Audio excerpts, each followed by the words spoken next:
Reels చూస్తున్నారు, ఒక్కసారి start అయిందంటే ఒక 50-60 చూడందే ఎవరు ఆగట్లేదు. సో ఇది how does it affect brain? As a neurosurgeon మీరు చాలా చూస్తూ ఉంటారు cases, how do you see this?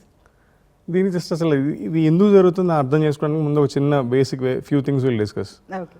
So బ్రెయిన్లో రివార్డ్ సెంటర్ అని ఉంటుంది ఒకటి. అంటే రివార్డ్ సెంటర్ ఏంటి అంటే మనకి హ్యాపీనెస్ క్రియేట్ చేయడానికి లేకపోతే హ్యాపీగా ఫీల్ అవ్వడానికి కొన్ని కెమికల్స్ రిలీజ్ అవుతాయి. వాటిలో మోస్ట్ కామన్ ఉండేది డోపమిన్ అంటాం. So when ever something happy happens, లేదా ఒక మంచి విషయం జరిగింది అనుకోండి, డోపమిన్ లెవెల్స్ పెరుగుతాయి, డోపమిన్ సర్జ్ ఉంటుంది. సో దాన్ని హ్యాపీ సెంటర్ లేకపోతే హ్యాపీ హార్మోన్ అంటాం. ఏ కారణం వల్ల ఈ హ్యాపీనెస్ వస్తుంది లేకపోతే ఏ కారణం వల్ల ఈ హార్మోన్ లెవెల్స్ పెరుగుతున్నాయి అనేది ఇంపార్టెంట్. ఈ సాటిస్ఫాక్షన్ లెవెల్స్ ఆర్ రివార్డ్ ఏదైతే మాట్లాడుతున్నామో that should be a permanent reward or long lasting reward.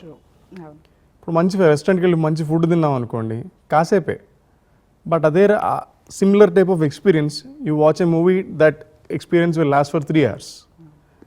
Similar experience you read a good book, that experience will last your entire life. మంచి book చదివాను ఒక 6-7 hours, okay, feel nice, okay ఆ బుక్లో ఇలా అన్నారు, ఇలా జరిగింది, you imagine lots of things and you feel that happiness for longer duration. Same hormone levels food తిన్నప్పటికీ, సినిమా చూసిన దానికి, బుక్ చదివిన దానికి ఎంత డిఫరెన్స్ ఉంటుంది చూడండి. సో ఈ షార్ట్ లాస్టింగ్ హ్యాపీనెస్ ఏదైతే ఉంటుందో అది మల్టిపుల్గా బ్రెయిన్ క్రేవ్ అవుతూ ఉంటుంది. లాంగ్ లాస్టింగ్ హ్యాపీనెస్ కాదు, కాసేపు హ్యాపీగా ఫీల్ అయ్యాం, ఇంకా కావాలి ఇంకా కావాలి. సో ఒక రీల్తో ఆగదు, 1, 2, 3 మీరు అన్నట్లు doom scrolling till the end. ఇంకా ఫేస్బుక్ ఆర్ ఇన్స్టాగ్రామ్ అవి కూడా ఇంకా నా దగ్గర కొత్తవి ఏం లేవురా బాబు, మళ్ళీ పాతవి చూసుకొని చెప్పే వరకు we keep watching. So that definitely effects. దీనివల్ల ఏమవుతుందంటే ఫోకస్ ఉండదు మనకి.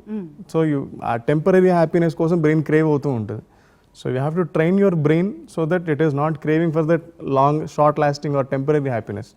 లాంగ్ లాస్టింగ్గా ఆ మంచి హ్యాపీనెస్ ఏదైతే ఉంటుంది, ఈ కెమికల్ లెవెల్స్ ఏవైతే ఉంటాయో డోపమిన్ అనేవి ఫాస్ట్గా పైకి వెళ్ళి ఫాస్ట్గా కిందకు వచ్చేలా కాకుండా స్లోగా గ్రాడ్యువల్గా పెరగాలి, మెయింటైన్ అవ్వాలి, స్లోగా తగ్గాలి. అప్పుడు మనకు లాంగ్ లాస్టింగ్ హ్యాపీనెస్ ఉంటుంది. ఈ డూమ్ స్క్రోలింగ్ ఇట్లాంటివి అవాయిడ్ చేయొచ్చు.